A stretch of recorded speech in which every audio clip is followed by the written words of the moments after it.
recibimos muy felices al profesor Martín Obregón. Buenas noches. Mira, estoy tentado. Vine serio. Viste que te sacó una sonrisa. Me arrancaste una sonrisa, cosa que no es una tarea sencilla. Buenas noches. Buenas noches. ¿De quién vamos a hablar hoy? Vamos a hablar de Pedro Laurens. Me pongo de pie. No, que tengo una de las glorias del bandoneón y del tango en la Argentina. ¿Vos sabés que no sé mucho de Laurens? Me di cuenta,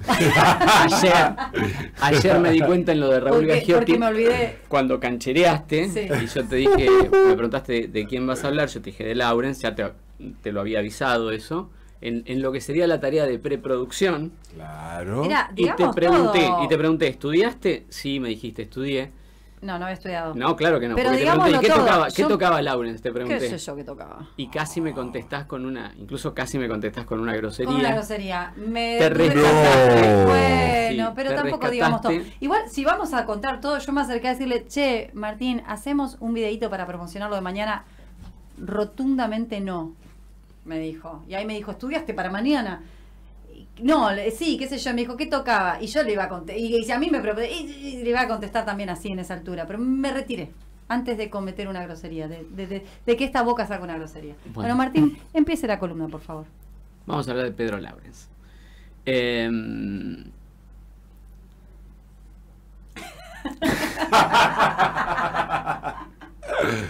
Vos, Martín, mirame a mí. A la parte seria. Sí, yo creo que voy a hacer foco. Sí, te voy a mirar a vos. Mirá lo que te mueve. Es hermoso esto. Bueno, ese es uno de los últimos. El bandoneón tocaba Laurens. Porque está mirando ahora, che. Pedro Laurens interpreta a Pedro Laurens. Es un disco, es una de las últimas cosas que graba Laurens con un quinteto que arma a fines de la década del 60, después de integrar el Quinteto Real. Así que mira, arrancamos casi por el final y no por el principio. Pero perdón. Yo para darle seriedad, genial. Viste que estuvimos... Pero es una de las últimas cosas que graba. Te iba a preguntar si lo tenías ese. Laurens por Laurens. Hay equipo. Bueno, Pedro Laurens nace en el barrio de La Boca. Mira. Como casi todos las figuras del tango, no se llamaba así, sino que se llamaba Pedro Blanco. Me muero con esta parte. Empieza a llamarse Pedro Laurens cuando él forma parte, bueno, Pedro Laurens forma parte del sexteto de Julio De Caro, ¿no? Bien. En los 20. Sexteto del que hemos hablado, no solamente cuando hablamos de Julio De Caro, sino muchas veces, porque es como que no podés hablar de la historia del tango sin hablar de ese sexteto. Que tenía dos bandoneones, también el otro bandoneón, además del de Laurens, era el de Pedro Mafia. Entonces era como una especie de conglomerado de talentos, el sexteto de Caro, donde tocaban además dos hermanos más de Julio De Caro, que eran Francisco De Caro, el pianista, y Emilio De Caro, que tocaba el otro violín. El primer violín era el de Julio. ¿Se acuerdan del famoso violín corneta de Julio De Caro? ¿Se acuerdan? Me acuerdo, y el otro era un violín común y silvestre, que era el de Emilio De Caro. Y bueno, después hubo el contrabajista, se llamaba Leopoldo Thompson. Después el sexteto, a lo largo de casi una década, fue cambiando de integrantes. Pero Laurens estuvo casi siempre.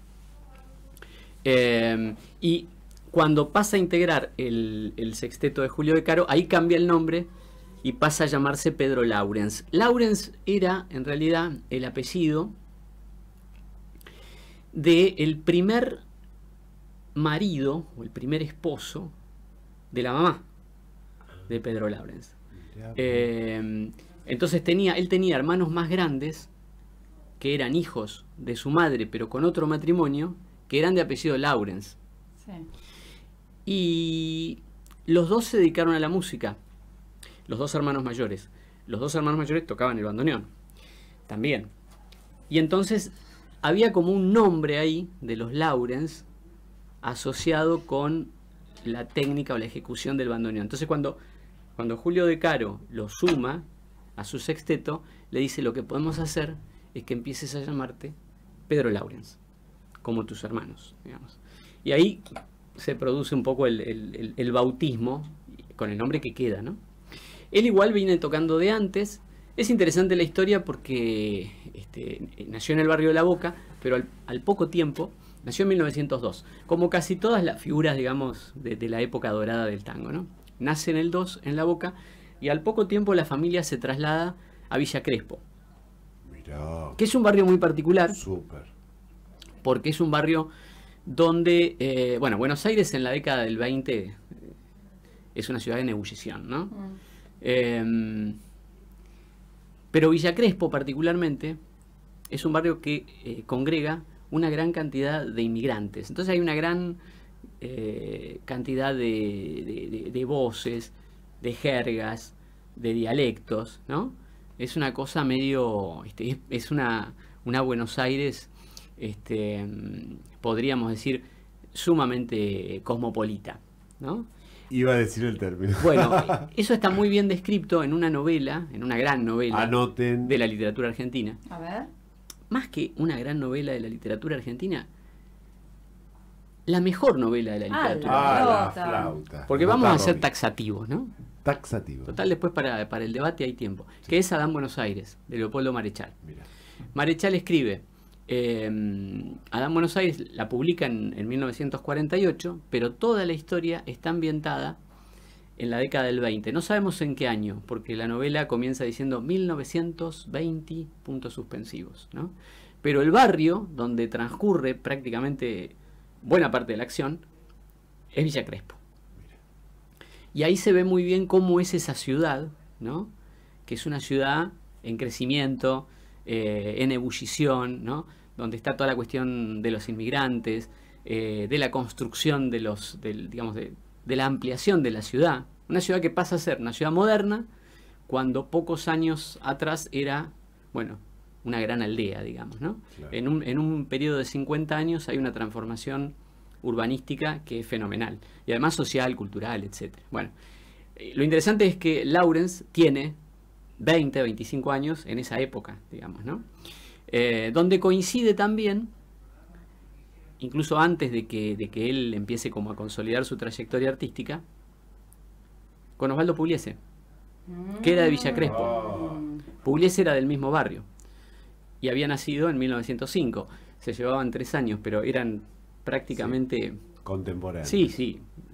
Y vivían en la misma zona. Bueno, entre Laurens y Pugliese hay toda una relación muy interesante que vamos a contar ahora, ¿no? Pero digo, Villa Crespo, década del 20, los cafés de Villa Crespo, en los alrededores del arroyo Maldonado, que todavía no estaba entubado, ¿no? Y que corría, ahora sabemos, corre por debajo de la avenida Juan B. Justo. Pero en esa época eran un poco las orillas de la ciudad, de una ciudad que estaba creciendo de una manera fenomenal. En Villa Crespo empieza a aprender un instrumento musical que no es el bandoneón, sino que es el violín. Después se pasa al bandoneón y empieza a aprender de una manera autodidacta, Laurens, ¿no?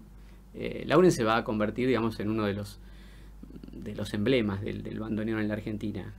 Laurens y Mafia, con estilos diferentes, ¿no? Que van a ser después, dicen muchos, sintetizados por Aníbal Troilo, ¿no? Pero bueno, empieza a tocar ahí, viaja a Montevideo, porque los hermanos estaban allá, y ahí se integra a una orquesta en Montevideo que la dirigía Luis Casanova. Y en esa orquesta había, por ejemplo, algunos músicos que después iban a ser muy conocidos. Estaba Donato, por ejemplo, en esa orquesta, en la que Pedro Laurens, que todavía no se llamaba así, seguía llamándose Pedro Blanco, participa, ¿no? Entonces hace toda esa gira por Montevideo, vuelve a Buenos Aires, ahí se incorpora a una orquesta que es la orquesta de Roberto Goyeneche. ¿Se acuerdan Roberto Goyeneche? Sí, que es el autor de Pompas, sí. que no tiene nada que ver con el polaco, pero donde siempre hubo como una ambigüedad en esa historia, de si era el tío, no era el tío, ¿no? Un poco una ambigüedad que el propio polaco usufructuaba. Sí, fomentaba, de alguna manera le servía como para alimentar el mito, ¿no? Empieza entonces a tocar en esa orquesta también, hasta que finalmente toca también, tiene participación Pedro Laurens en la orquesta de, digamos, de Eduardo Arolas, a fines de la década del 10. Participaciones como esporádicas, puntuales, reemplazos, pero lo conoce y toca en su orquesta, ¿no? Incluso Laurens tiene un tango compuesto por él que se llama El Fuelle de Arolas. Es como una especie de homenaje, ¿no? Buscando. Entonces, bueno, ahí tenemos un poco ese recorrido, Montevideo, vuelta a Buenos Aires, viaja a Europa en la década del 20. Antes de eso, digamos, se dedica al tango en Buenos Aires, ¿no? Cuando viaja a Europa, viaja ya con el sexteto de Julio De Caro. Él se incorpora a ese sexteto en 1924, ¿no? Que es cuando se forma. Ahí hay toda una situación. Julio De Caro, cuando forma su sexteto en el 24, tiene otro bandoneón. Tiene dos bandoneones, que son Luis Petruccelli, muy famoso, muy destacado también, y Pedro Mafia. Pedro Mafia era el primer bandoneón del sexteto de Julio De Caro, ¿no? Que rápidamente se conforma, como lo dije al principio, con esa formación, y va a ser como la orquesta de la década del 20. Laurens entra ahí. Hay una disputa, una pelea, cuyos pormenores no quedan del todo claros, La parte que nos entre encanta. Julio De Caro y Luis Petruccelli. Se pelean. ¿Habrá una mujer? No. Dinero, La aparentemente. Por cuestiones, digamos, vinculadas con... Gallego, Sí, con el tema de los discos, etcétera, ¿no? Hay una discusión entre ellos, Petruccelli se va y queda libre ese lugar, queda libre un bandoneón. Entonces, Pedro Mafia, junto con Julio De Caro, salen a recorrer algunos lugares donde ellos tenían la data de que había. Y en realidad van a buscar a otro bandoneón, no van a buscar a Laurens, van a buscar a un bandoneonista que tocaba con Laurens en la orquesta de Goyeneche, que era pianista, y ahí lo descubren a Laurens. Les gusta. A Mafia le encanta, ¿no? Y entonces lo terminan contratando. Ahí se suma entonces Pedro Laurens al sexteto de Julio De Caro. Y con ese se van a... Y con ese sexteto es un sexteto que es muy conocido, se hace muy conocido a lo largo de la década del 20 y que además graba muchos discos también. Porque la década del 20 es una década donde la industria discográfica en Argentina ya está funcionando a pleno. Entonces, por ejemplo, graban en Buenos Aires, pero también esos discos llegan a Buenos Aires, de Buenos Aires llegan a Río de Janeiro, ellos tocan en Río de Janeiro, tocan, por ejemplo, en el Hotel Copacabana de Río, viajan a Chile, tocan ahí, tocan en Europa, ¿no? Y en una de las giras que hacen por Europa, giras largas son aparte, conocen a Gardel. Con Gardel tienen también una relación bastante estrecha. En París, por ejemplo, en 1931, esto es genial, Julio De Caro y Pedro Laurens participan de una de las películas de Gardel, como extras. Aparecen de relleno. No, de relleno no, están tocando aparte. Tocando. Tocan. Hay una versión que canta Carlos Gardel en Las Luces de Buenos Aires, se llama la película, 1931, y en una escena de esa película, Gardel canta Tomo y Obligo.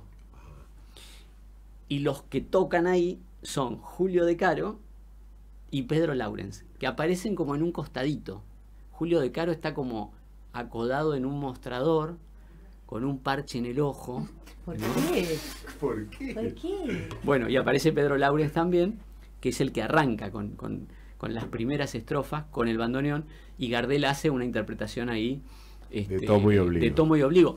La película se puede ver, porque ¿sí? Sí, está disponible En YouTube, seguro, ¿no? en YouTube, sí, que están casi todas las películas de Gardel, se pueden ver. Casi todas las películas que tienen que ver con el tango, que son muchísimas, Se ven. de los años 30 y 40, se ven, ¿no? Es buenísimo para hacer ese ejercicio de análisis. Es bueno, entonces tiremos. Sí, Las Luces de Buenos Aires, Las Luces de Buenos Aires. 1931, película ¿En qué protagonizada por Gardel. momento aparece? En el momento en que Gardel canta Tomo y Obligo, Ahí ahí busquen a aparecen Laurens. sí, Laurens y Julio De Caro, O sea, es como una... El que encuentra ese momento, aparecen le como- saca una como foto, extras. ¿qué le regalamos?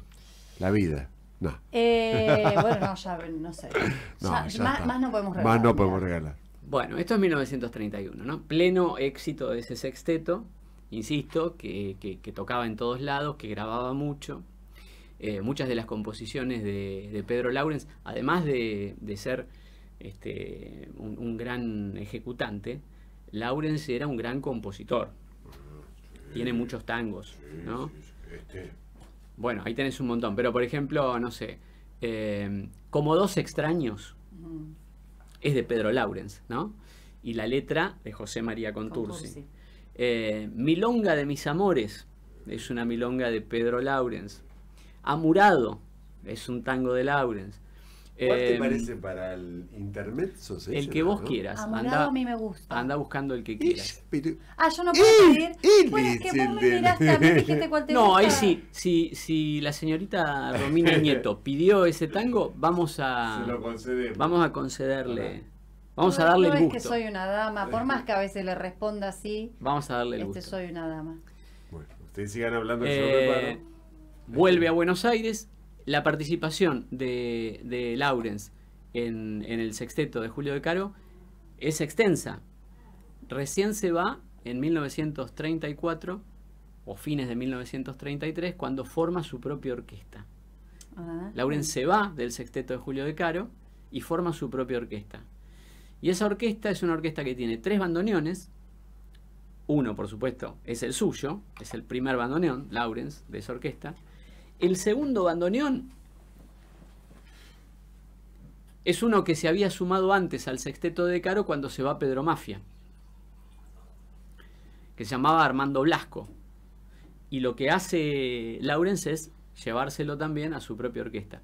Tiene un tercer bandoneón, tiene 2 violines, tiene un contrabajo y tiene un piano que toca un tal Osvaldo Pugliese. No. Mirá.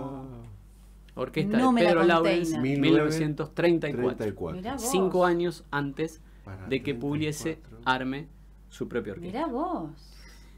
¿Viste vos No lo sabía. que son las ¿Sabés cosas? que me cuesta siempre pensarlos en las... Yo se los pienso todos juntos, ¿viste? Claro, sí, no sí, pienso, sí. bueno, este fue antes, este vino después. Me cuesta como organizarlos. Claro, Lawrence es previo a Pugliese. Son todos simultáneos Sí. en realidad, pero el tema es que en determinado momento algunos de ellos dicen, bueno, voy a armar mi propia orquesta, Claro, ¿no? Y la voy a dirigir. claro. Vamos entonces para hacer este intermezzo. Dale, ¿no? sí, me gusta, Eso. me gusta. ¿Te gusta? Un entremés. No, ¿qué dijiste? Como docente. ¿viste? No, está muy bien. ¿Qué Está muy dijo bien. él? Un intermeso. ¿Intermeso se llama? No lo sabes, pero me lleva... pero estoy... Qué introita que me tiene esta palabra nueva. ¿No? ¿La apliqué Usó mal? De cualquier manera. Esa, La ahí. otra era... Excelsa, dije. Excelsa, no, tenés Esa una es linda. anterior. Excelsa es conocida. Es conocida. Tenés una anterior de la semana pasada. Buah. Pero yo hoy me siento muy introita con esta. ¿Cuál es la palabra que aprendí hoy? Intermeso. Intermezzo. Intermeso. Lo voy a aplicar en algún momento. Seguimos acá transmitiendo en vivo por la ¿Y 91.7 qué Radio Estación escuchamos, Sur. Romina Nieto? Y acabamos de escuchar Amurado.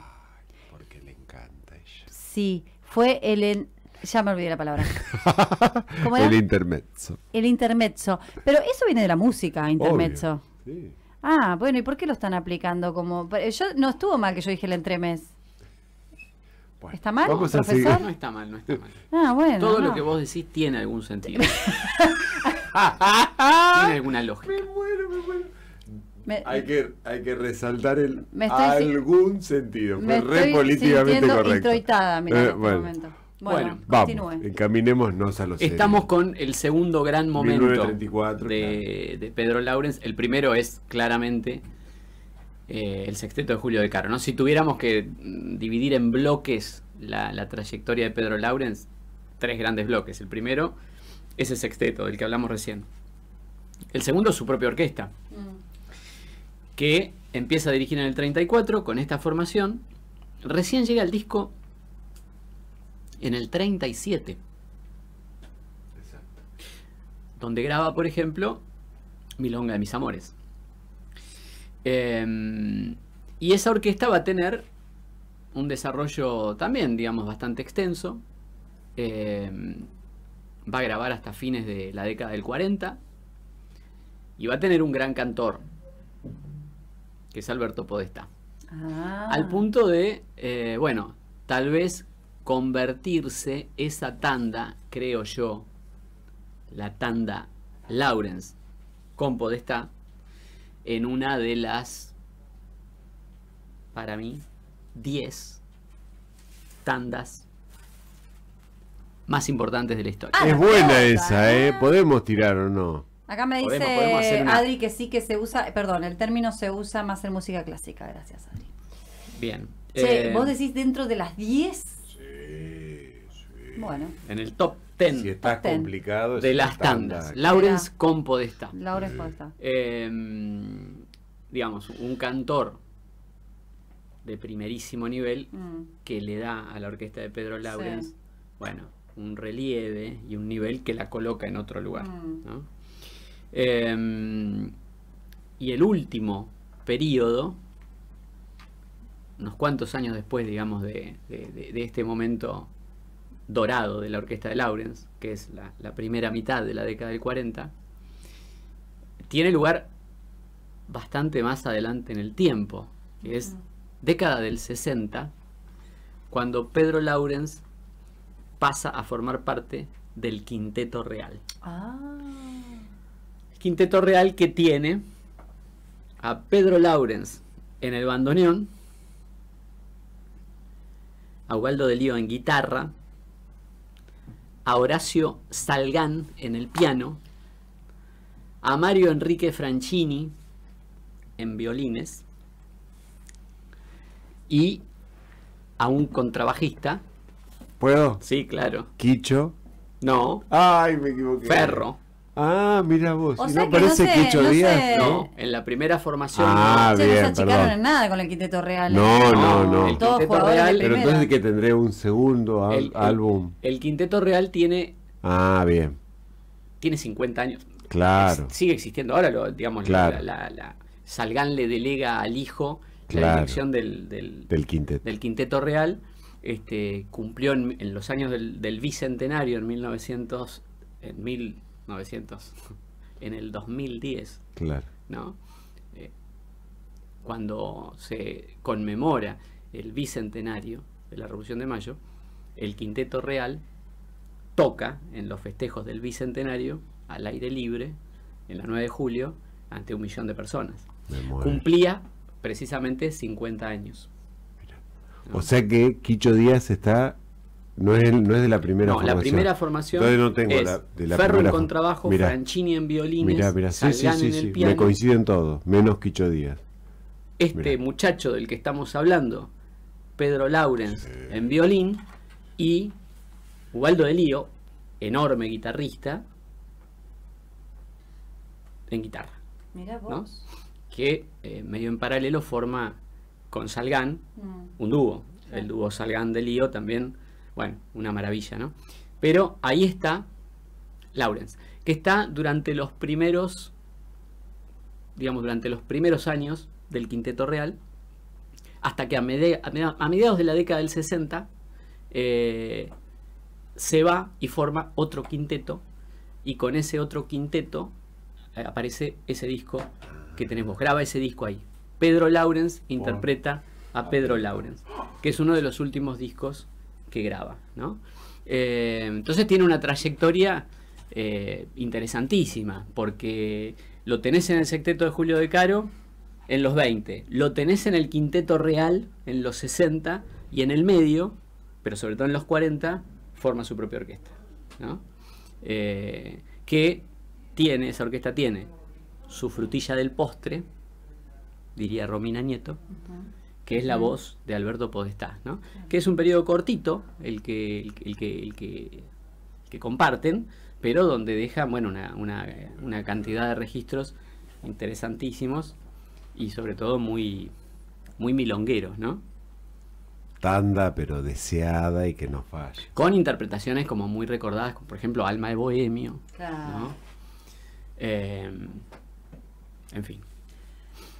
Muy hermosa su columna, profesor. Como siempre, realmente ha sido muy reveladora. No tenía ni idea sobre Lawrence, le digo la verdad. ¿El tono qué te parece? No, correcto. Estoy correcta, ¿no? Porque ya estamos chequeando. Yo ya bajé porque ya estoy cansada.